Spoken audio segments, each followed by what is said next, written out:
اللهم ارزقنا فهم النبيين ونحو المرسلين وإلهام الملائكة المقربين. اللهم يا فتاح عليم يا فتاح عليم، افتح لنا وذريتنا معرفة العلم فإنك أنت علام الغيوب. وصلى الله على سيدنا محمد الأمي وعلى صحبه وسلم، والحمد لله رب العالمين. Para jamaah Masjid Al-Hikmah yang dirahmati oleh Allah Subhanahu wa taala. Alhamdulillah, kita bersyukur kepada Allah yang telah memberikan kepada kita nikmat yang besar, nikmat iman dan Islam, nikmat sehat walafiat dan keberkahan umur, dan nikmat kemudahan langkah kaki kita menuju masjid ini, walaupun dengan ujian yang berat, ingin yang sangat, tapi Allah panggil hati kita untuk menunaikan kewajiban perintahnya. Salawat dan salam kita sampaikan dan kita haturkan kepada junjungan kita Nabi besar Muhammad sallallahu alaihi wasallam, yang mana beliau Rasulullah telah membawa kita dari jalan yang gelap gulita menuju jalan yang terang benderang yang disinari oleh iman wal Islam. Para jemaah sekalian yang dirahmati oleh Allah Subhanahu wa taala. Hadis ke-12. An Abi Hurairah radhiyallahu anhu qala qala Rasulullah sallallahu alaihi wasallam min husni islamil mar'i tarkuhu ma la ya'ni. Hadithun hasanun rawahu Tirmidzi wa ghairuhu hakadha. Dari Abu Hurairah radhiyallahu anhu qala, yang berkata Abu Hurairah,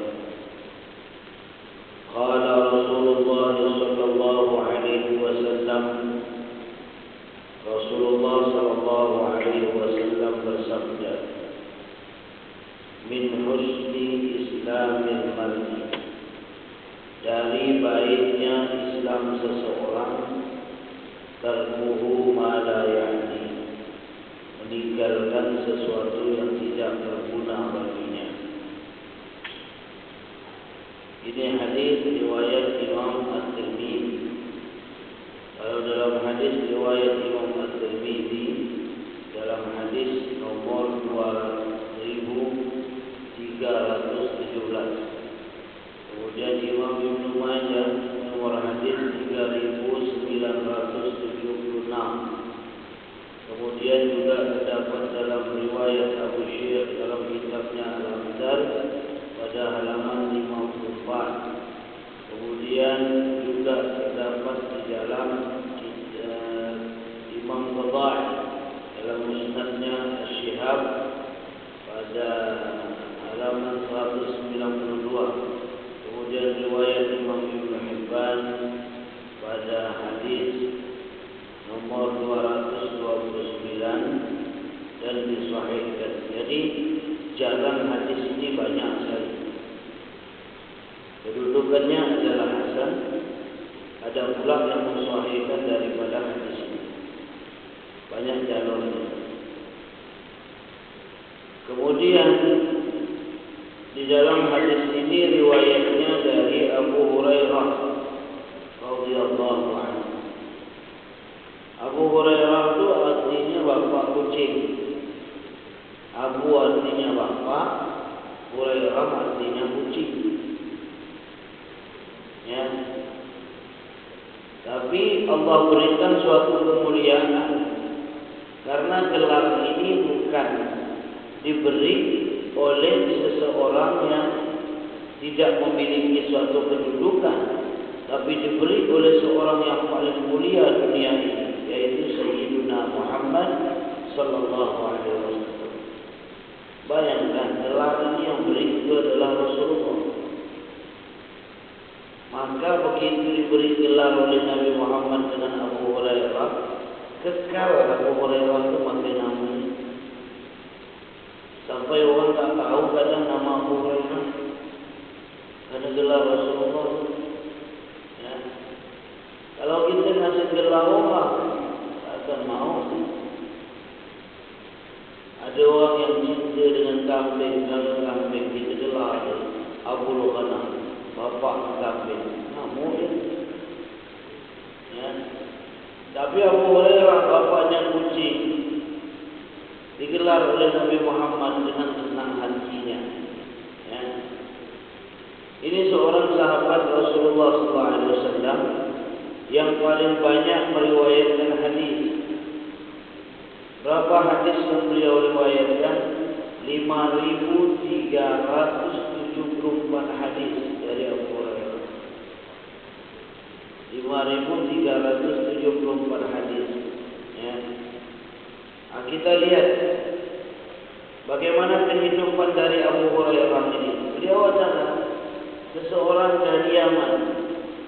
Abu Hurairah namanya Abdurrahman bin Sakhr Ad-Dawsi Al-Yaman. Nama Abu Hurairah, ya, bukan Abu Hurairah. Beliau bahkan berasal dari seorang keluarga yang begitu miskin. Ya. Kalau mendengar pernah sahabat yang memakan batu karena kelaparan, itulah Abu Hurairah. Memakan batu karena kelaparan. Pernah kita makan batu karena kelaparan? Saya kira di masjid tidak pernah. Itu Abu Hurairah dengan miskinnya. Bahkan Abu Hurairah ini berasal dari kabilah Bani Daus dari Yaman. Ya. Dari Yaman. Ada yang mengatakan namanya adalah Abdurrahman, ada yang mengatakan namanya Abdullah. Ya. Usia Abu Hurairah ini 30 tahun lebih muda dari Rasulullah SAW. Berarti di saat wafatnya Rasulullah, ya, Abu Hurairah itu umurnya kira-kira 31 tahun. Ya, kira-kira umurnya Abu Hurairah itu. Ini seorang pemuda. Kalau mengambil contoh daripada Abu Hurairah, Masya Allah, semangat mereka akan timbul. Karena luar biasanya Abu Hurairah itu, ya, seorang anak muda. Bahkan Rasulullah SAW masa kecil Abu Hurairah tidak muda.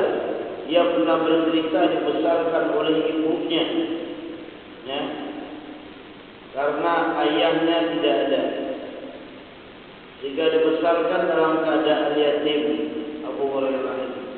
Ya. Maka saya sarankan kepada ibu-ibu dan ingatkan kepada saudara-saudara kita. Biasanya Allah memberikan kelebihan kepada anak yatim dibalik kecerdasan mereka. Allah berikan sehingga anak-anak yatim itu ada suatu kedudukan dalam kelebihan yang diberikan oleh Allah. Kalau kelebihan itu kita letakkan pada tempatnya, maka saya sarankan kalau ada kata ada anak yatim, masukkan mereka pesantren. Masukkan mereka dalam pelajaran agama, ya, sehingga masa depan mereka bahagia. Ya. Jangan kita lalaikan anak-anak yatim. Bukan apa Ustaz, saya tidak punya biaya. Insya Allah, ya, kalau setiap kita mengumpulkan Tidak banyak, 50 saja. Satu masjid ini membantu untuk pendidikan masuk ke dalam pesantren. Tidak ada suatu kesulitan. Intinya umat Islam itu bersatu untuk mengembangkan dalam penerusnya Rasulullah SAW. Itu saja. Tidak akan rugi kita.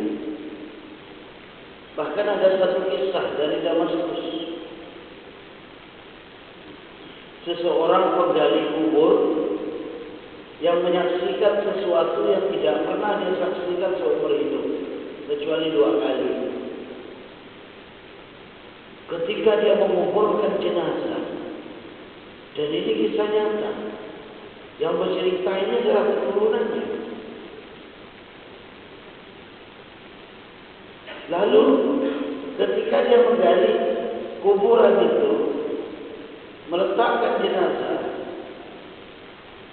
betapa terkejutnya dia. Kuburan itu berubah jadi taman surga. Dan ada datang seseorang menggunakan baju putih, kuda putih, kemudian jenazah itu langsung diambil. Dia pun lihat, terkejut dia tengok. Ada apa ini? Pingsan. Kalau dah terkejut langsung pingsan. Ya. Udah. Sadar dari pingsannya, dia bercerita ke orang. Dia cerita ke orang. Saya menemukan dalam satu makam, waktu saya mengumpulkan seseorang begini-begini, tidak ada orang percaya. Tidak ada orang percaya. Ya, karena mungkin suatu cerita yang tidak bisa dibuktikan. Karena zaman dulu kan tidak seperti zaman kita. Kalau sekarang kuburan ambruk, wah itu tidak bisa bohong lagi. Karena tidak ada HP bisa video. Ada kuburan terbakar, ada kuburan meledak, macam-macam. Ya. Ada kuburan tak bisa ditanam orang di Turki. Ya, pernah jadi presiden. Namanya Mustafa Kemal. Mustafa Kemal apa? Atuk namanya. Itu zalim luar biasa. Masjid-masjid tutupnya, ada masjid yang diubahnya jadi museum. Ulama-ulama ajar tak boleh. Begitu dia rakyatnya habis dizalimi semua. Begitu dia meninggal Bapak Ibu, sudah masuk dalam tanah tembok. Saya bimbang ya. Tanah lagi masuk dalam tanah, keluar lagi. Ini bukan kisah tahayul, nyata. Sampai sekarang masih ada di Turki. Ya. Jadi ujung-ujungnya apa yang dilakukan? Ujung-ujungnya jenazahnya diletakkan di atas tanah. Tak itu. Macam mana tak bisa? Masuk aja nyembur lagi, masuk nyembur lagi, keluar lagi. Ya, itu pemimpin yang zalim tu. Jadi ya, zalim dengan ulama, zalim ini, jadi satu-satu nanti habis ya. Ya, hidup di dunia sementara akhirat selamanya. Maka di situ ujung-ujung dicop. Cop lah sampai sekarang mahkamah itu dicop. Dicop daripada dia berdah lagi, lagi. Ya, itu dah bukti yang nyata yang bisa kita saksikan sampai saat ini ada. Ya, maka subhanallah, ya, Allah memberikan dalam suatu kenikmatan, ya, dari umat Islam ketika mereka bersatu membantu seseorang itu dalam pendidikan. Maka kita bisa doakan dalam kubur, Allahumma ja'al qabrahu rawdatan min riyadil jannah. Ya Allah, jadikan kuburnya taman dari taman surga. Maka udah dibiarkan, mungkin saya pusing atau ngigau atau apa. Setelah sekian bulan, ada lagi yang meninggal. Dalam arti meninggal dalam kondisi yang sama. Begitu dikubur, dia melihat keanehan. Kubur itu berubah menjadi taman surga yang diberikan kenikmatan oleh Allah Subhanahu wa taala. Tapi karena dia sudah lihat di awalnya, begitu lihat di keduanya tidak bisa. Tidak bisa. Ya. Sehingga kalau jin itu tak sering tengokkan diri dia. Dia kalau tengokkan diri dia seorang, tengokkan ke bos. Kadang sikit orang takut sama dia. Ya. Iblis itu gitu. Karena sesuatu yang sudah sering kita tengok, itu biasa. Ya. Ada orang bilang Masjid Al-Hikmah misalnya di itu Masjid Al-Hikmah itu ada muakkal ya. Muakkal itu ada jin. Saya warna itu saya tengah tidur gini anu. Dia cerita. Ya kan? Tapi bagi orang yang dah sering di sini, sudah sering berbaring, sudah sering ampun, rasa takut itu hilang. Dah ada kali dah sering. Ya. Dia kedua kali, dia sudah tak heran lagi. Lalu selesai penguburan, dia pun naik ke atas. Pertama kali yang ditanyanya, mana keluarga orang yang meninggal? Ketemulah seseorang, ternyata itu adalah orang tua. Ditanya, ya.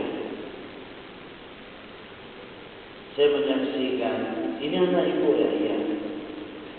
Sebelumnya ini meninggal, ada lagi yang meninggal. Itu juga anak saya. Dua-duanya anak ibu ya. Dia bilang, amalan anak ibu itu apa? Saya merasakan sesuatu yang tidak pernah saya rasakan selama saya kumpulkan seseorang, kecuali kenikmatan yang luar biasa yang Allah berikan kepada anak ibu. Apa yang anak ibu lakukan? Maka sang wanita tua itu bercerita, wahai penggali kubur, anak saya yang meninggal pertama itu adalah seorang pecinta ilmu yang senang duduk di majelis ilmu, di mana ada ulama didatanginya untuk belajar mencari ilmu. Sedangkan yang kedua itu adalah tukang bangunan, tukang bangunan.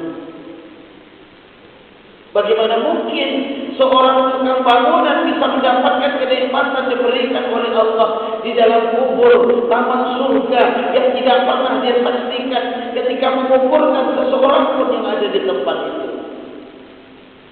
Maka sang wanita itu menjawab, apa amalan tukang itu? Ternyata hasil kerja dari pertukaran itu untuk adiknya yang menuntut ilmu. Hasil dari pertukaran itu, subhanallah, dapat nikmat. Kita tidak bisa untuk cari amalan soleh atau tidak mampu untuk mencari amal jariah, ilmu yang bermanfaat. Karena ilmu yang bermanfaat mungkin bagi seorang pengajar, mereka bisa menuangkan, menyampaikan ilmu mereka kepada umat Nabi Muhammad SAW. Ilmu yang bermanfaat. Tapi antum juga bisa untuk mendapatkan ilmu yang bermanfaat. Kapan antum bisa membiayakan orang yang mencari ilmu di jalan Allah Subhanahu wa taala? Maka setiap mereka ngajar, mereka itu dapat. Ya, antum biayakan satu orang, kasih anak yatim apa sudah tinggal. Antum punya kemampuan, masuk ke dia Ustaz. Biayanya yang saya biayakan dia sampai selesai. Udah, begitu anak ini jadi pengajar atau jadi penghafal Quran, bapak ibu udah tinggal, dalam kubur itu masih dapat pahala. Terus dapat pahala. Ternyata ini sang pengajar ini meninggal. Dapat lagi tak? Dapat. Dia punya murid. Muridnya meneruskan ilmu dia. Meninggal lagi. Dapat lagi tak? Dia punya murid. Muridnya terus. Sampai bawah. Masa dari iman. Guru ngaji itu paling senang di dalam kubur itu. Guru ngaji. Bagaimana? Tidak. Dia ngajar itu ngaji. Sampai kita pun dah ngajar orang lagi, terus ngajar orang lagi, terus ngajar orang lagi. Kebaikan yang luar biasa diberikan oleh Allah Subhanahu Wa Taala dibalik daripada ilmu. Ya. Maka jangan pernah kita menolak dengan rezeki kita. Andaikan ada orang yang ingin mencari daripada ilmu, terutama kepada anak yatim, ya, manfaatkan sebaik-baiknya. Banyak para ulama kita yang yatim, Allah jadikan mereka orang-orang yang soleh, orang alim. Ya. Jadi melalui seorang Imam Syafi'i itu, ya kan, itu yatim dari kecil, mau pergi belajar, izin sama umatnya, ya, mak, ya. Saya mau pergi belajar dulu. Mana? Mau pergi ke Baghdad, Iran. Kata emaknya, wahai Muhammad, namanya Muhammad. Kita ketemu di akhirat ni nanti. Pergilah belajar. Pergi belajar apa? Kita nanti ketemunya di akhirat ya. Ya mak, kata Imam Syafi'i. Bayangkan Pak, nanti kita ketemu di akhirat. Artinya, jangan kau balik-balik belajar itu salah. Ya, pergi Imam Syafi'i belajar. Masya Allah. Ya, ibu-ibu sekarang begitu anak masuk pesantren. Nah, belajar betul-betul nak dia. Tengok nak dia, itu mau tidur rumah. Balik lagi pergi di pondok besoknya. Ustaz, saya tak bisa pisah dengan anak saya Ustaz. Tolong Ustaz, izinkan anak saya balik Ustaz. Izin balik. Jauh-jauh besok lagi, Ustaz, ini anak saya balikkan. Minggu depan lagi, saya izin lagi saja. Biar anak saya makan nyaman banget sekali-sekali. Izin lagi. Jauh-jauh tak lah. Ya Bu. Maka kalau mau masukkan anak pesantren itu, jangan dijebok selama 40 hari. Ya, kalau di Pontianak, kalau di Jawa siapa? Tahun ini tidak dijemuk. Kalau di Pontianak 40 hari jangan dijemuk. Sudah, insya Allah betah. Sudah. Biar tanya semacam mana jangan dipikirkan. Niatkan dalam hati, ya Allah, tidak bagus saya berpisah di dunia sesaat, tapi saya akan bertemu di akhirat selama-lamanya. Itu, jangan ditimbang-timbang. Benar. Ada berapa banyak laki-laki para suami datang saya, Ustaz, saya dipingin beranak di pesantren, cuma istri saya sekarang tak mau Ustaz. Dia bilang siap tidur lah, siap mandi lah, siap inilah, jadi tak dijamin dia bilang Ustaz. Ada yang ibu-ibu macam itu. Kalau di sini insya-Allah tak ada lah. Tak ada beza. Dia kenapa kita tak lepaskan? Ya. Tak lepaskan. Kalau mereka di jalan Allah, udah jangan khawatir. Yang jamin mereka Allah. Apa kita khawatir? Udah, Allah tahu. Kalau ada yang berkata terjadi suatu apapun dengan dia syahid. Surga, nanti dia akan memberikan syafaat bagi orang tuanya. Begitu orang tuanya kurang amalnya, dia akan tunjuk, ya Allah, itu orang tua saya, ya Allah, yang berjuang untuk saya, ya Allah, sehingga saya bisa menerima agama. Senang, jangan anggap itu. Lepaskan hati kita, kasih sayang kepada Allah. Pergi Imam Syafi'i itu belajar. Imam Syafi'i pergi belajar. Tidak balik-balik. Sampai beliau jadi ulama besar. Dan murid-murid beliau banyak. Bahkan menjadi ulama. Ketika murid-muridnya seorang ulama dari Irak datang ingin menunaikan ibadah haji, maka permintaan daripada ulama Saudi, Masjidil Haram saat itu, untuk salah satu ulama Irak ini menyampaikan tausiah.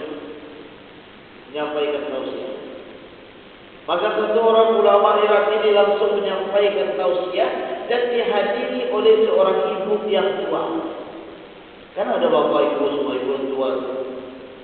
Di dalam ceramah sang syekh yang alim itu berkata, sesungguhnya saya pernah mendengar dari guru saya, seorang yang zuhud, seorang yang alim, seorang yang wara, yaitu Imam Syafi'i yang bernama Muhammad bin Idris Asy-Syafi'i. Wanita tadi langsung mengangkat kepala. Ini anak saya yang disebut guru saya berkata Muhammad bin Idris, mak ni langsung anak saya. Selesai majlis itu didatangi syekh itu. Assalamualaikum Syekh. Tadi kau menyebut guru kau yang zuhud, yang wara, yang alim. Siapa namanya? Namanya Muhammad bin Idris. Kami sebut beliau dengan Imam Syafi'i. Wahai Syekh, itu anak saya. Hah? Anak ibu? Iya. Saya memang bilang sama dia jangan balik, kita ketemu di akhirat. Apa kata ibunya? Sang Syekh itu bertanya, Bu, nanti saya pulang ada tidak pesan yang harus saya sampaikan? Ada. Bilangkan anakku Imam Syafi'i sudah saatnya dia pulang. Maka pergilah kita. Begitu selesai orang-orang Irak ini, begitu ulamanya tadi juga pulang ke Baghdad. Setelah itu menyampaikan kepada Imam Syafi'i, wahai guru ya, saya terkejut ketika saya diminta untuk memberikan tausiah di Masjidil Haram. Ada seorang wanita tua yang mengatakan bahwa itu adalah ibu. Betul itu ibu saya. Ya ibu. Lalu ibumu berpesan, sudah saatnya kau pulang saat ini. Sudah diizinkan. Wah, bahagia memang dari senangnya mau balik ketemu dengan mak. Ya. Karena selama ini beliau bukan PPKM darurat ini. PPKM lama PPKM kita bertemu dengan mak. Ya, ini PPKM darurat sedarurat masih bisa tembus. Ya, masih bisa tembus. Saya kadang jalan ke bawah rumah. Ya Allah. Sini tutup sebentar. Masuk. Melayu enggak. Ya, sudah. Lalu senangnya Imam Syafi'i ini, maka kemudian namanya murid dengan guru mau berpisah, dikasihnya hadiah. Dikasihnya hadiah. Kalau dulu itu sekarang ya adalah dulu dikasih, ada yang ngasih otak, ada yang ngasih duit, ada yang ngasih apa semua. Maka Imam Syafi'i itu banyak bawaan mau balik. Banyak bawaan balik. Subhanallah. Jalan sama muridnya berapa orang kawan dengan Imam Syafi'i. Sampai di perbatasan kota Mekah. Maka lapor. Satu muridnya pergi ke rumah saya, sampaikan ke mak saya sudah sampai di perbatasan kota Mekah. Ini bagian sunnah. Bapak Ibu, sunnah. Ketika kita ingin bepergian tempat seseorang, laporkan dulu, bilang sama orang itu. Sunnah ini. Jangan luar pergi ya. Kita tak tahu keadaan orang itu. Ya. Maka sunnah kita boleh tahu. Sekarang apalagi ada HP, telepon. Ya. Kira tak diangkat, mungkin dia tidur. Sudah, dia tahu. Pergilah murid. Assalamualaikum. Waalaikumsalam. Kata wanita itu, ada apa wahai ibu? Saya muridnya Imam Syafi'i. Ya. Beliau dengan murid-muridnya sudah ada di perbatasan kota Mekah. Oh ya, alhamdulillah ya. Muridnya raja. Wahai ibu, anakmu Imam Syafi'i membawa harta yang begitu banyak, dengan unta-unta, dengan uang dan sebagainya. Alhamdulillah, rezeki beliau luar biasa. Apakah maknya langsung senyum? Baca mak sini, ada. Kalau mama itu, ibu bilang anak bawa duit banyak, bawa banyak. Dia tak buat instan, semua ada. Begitu. Mak Imam Syafi'i ke mana? Sampaikan kepada anakku Muhammad bin Idris, balik lagi ke kota Irak sana, jangan balik ke sini. Sampaikan, jangan pulang ke rumah, nanti ketemu di akhirat. Mungkin dia bermasalah. Kenapa pula berubah ini? Berubah. Lalu subhanallah baliknya. Wahai gurunya, ibuku berkata, suruh balik lagi, jangan balik rumah. Imam Syafi'i kan orang yang cerdas. Ente ngomong apa dengan mana? Apa ente ngomong? Tidak ada, dia cuma bilang, antum sudah sampai di perbatasan kota Mekah. Cuma itu ya. Itu ya. Dan saya bilang, antum bersama murid dan unta serta harta yang banyak. Ini salah ini. Unta dan harta yang banyak. Kenapa? Ibunya berkata, aku memutusmu bukan untuk dunia, aku memutusmu untuk akhirat. Ibuku memutusku ini bukan untuk dunia, akhirat. Tapi karena sudah akhirat yang mencari, dunia ngikut. Apa kata Abdullah bin Auf? Man amila di akhiratihi kafahu Allahu amra dunia. Siapa yang beramal untuk akhiratnya, maka Allah akan cukupkan dunia. Itu didapati oleh Imam Syafi'i. Apa yang dia sebut dapat makna? Maka dikumpulkan orang Mekah, dibagikan semuanya, kecuali kitab-kitab beliau itu. Semua sampai tidak tersisa.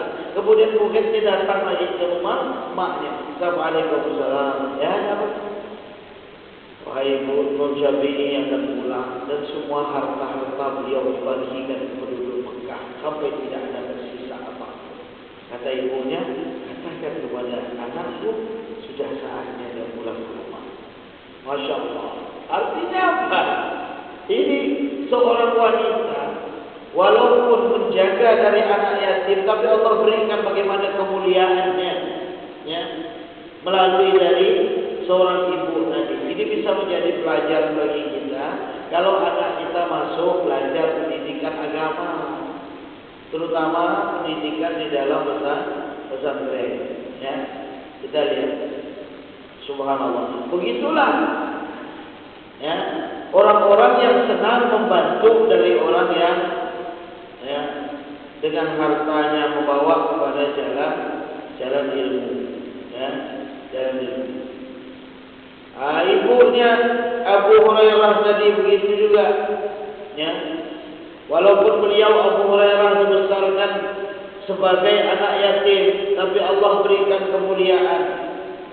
Beliau hijrah, yang mana harta beliau Abu Hurairah ini begitu miskin, tidak memiliki apa-apa. Abu Hurairah bahkan pernah memakan batu untuk mengganjal perutnya dari kelapa. Ya. Pada suatu waktu beliau sakit kejam. Kenapa? Nahan lapar. Tidak ada sesuatu yang bisa untuk dia makan. Ya. Nahan lapar, kejam. Kita alhamdulillah kepada kenyang. Apa kerja Abu Hurairah?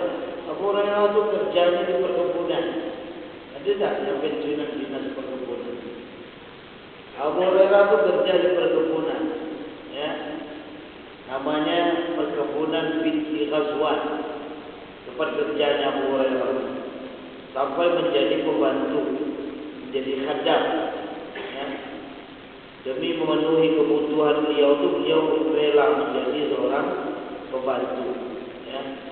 Sampai beliau pun kemudian dinikahkan dengan anak perempuan dari keluarga binti Ghazwan Abu Hurairah. Lalu julukan bapak kucing itu kenapa? Nama Abu Hurairah sampai kekal sekarang nama bapak kucing. Ya. Artinya nama ini didapatkan Abu Hurairah itu punya seekor kucing. Ya. Yang dipeliharanya. Itu selalu digendong, disimang, disayang, mana-mana dulu. Ya, karena ada tu pecinta kucing tu, masya Allah. Saya punya kawan, ustaz kan, cinta benar dengan kucing. Dia kalau berada dengan kucing sampai gigit, gigi kau. Saya tengok orang memang ada memang. Dan saya yakin dalam masjidnya ada cinta kucing.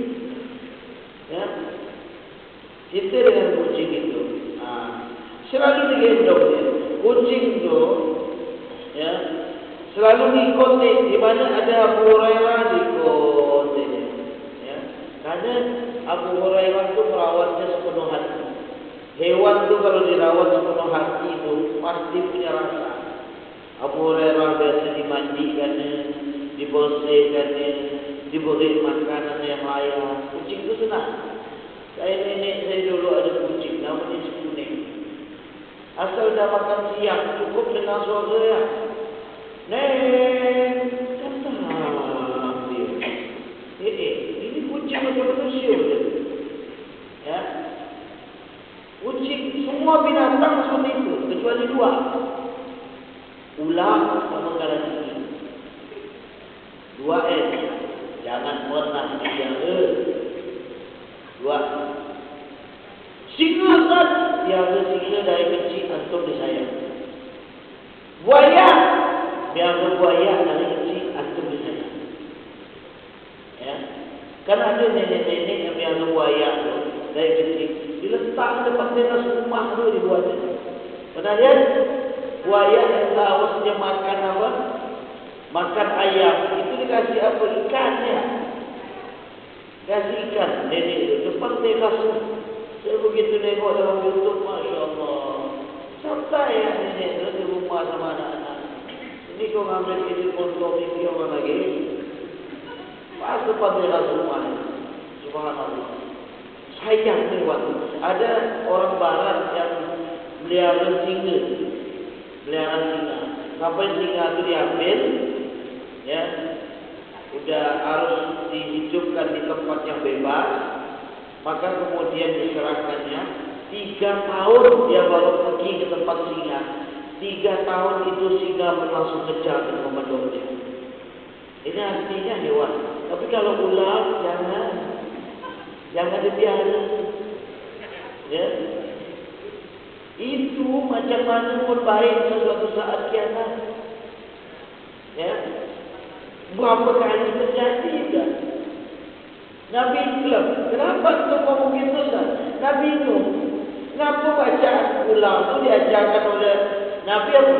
Salamun ala Nuhin bil alamin.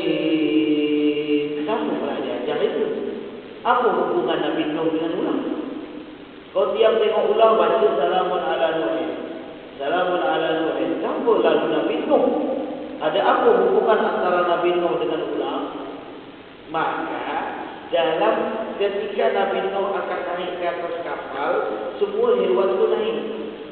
Ya, begitu ulang mau naik kata Nabi Nuh tak bisa dia tak boleh naik. Nanti pasti bahayakan rumah. Tak bisa.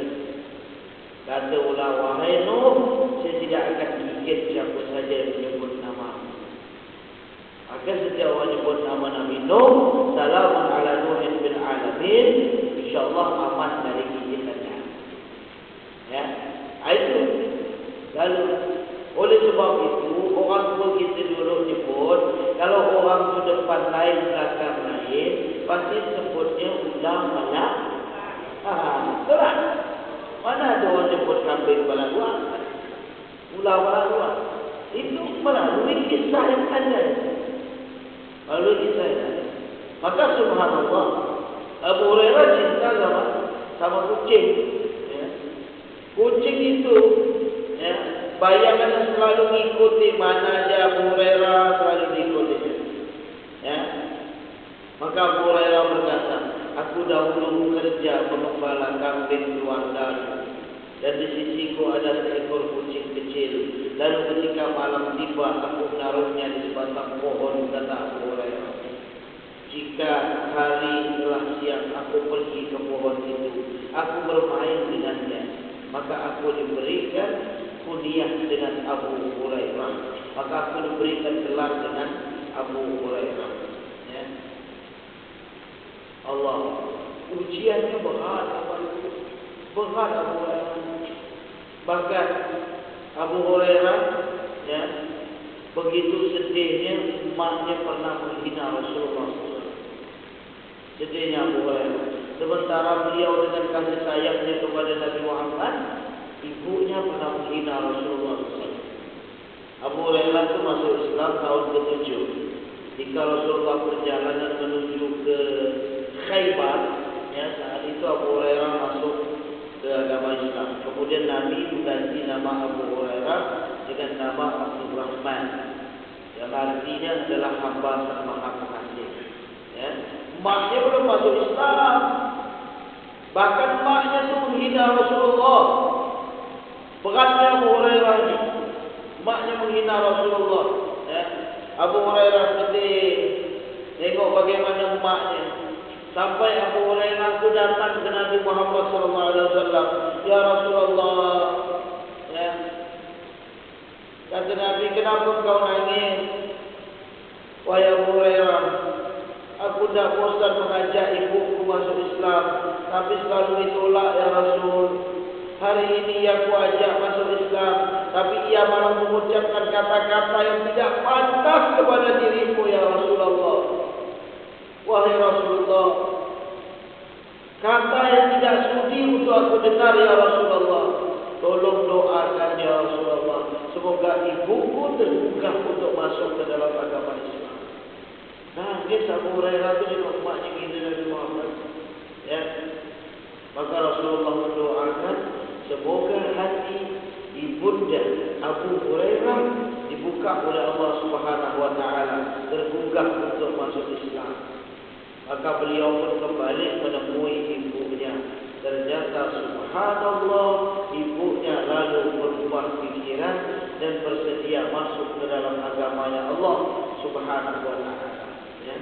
Ini kemuliaan dan kedekatan anak kepada Allah membawa dalam satu kenikmatan. InsyaAllah kita masih lanjut dengan hadis ini. Seperti biasa, kita akan ceritakan riwayat dulu, baru kita masuk di dalam isi hadis. Nanya ke pengurus, Kamis akan datang, lebaran hari Selasa. Kamis akan datang, off atau taklim?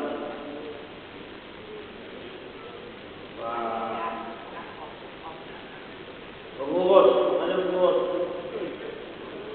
Haji, off atau taklim? Taklim, libur. Ya.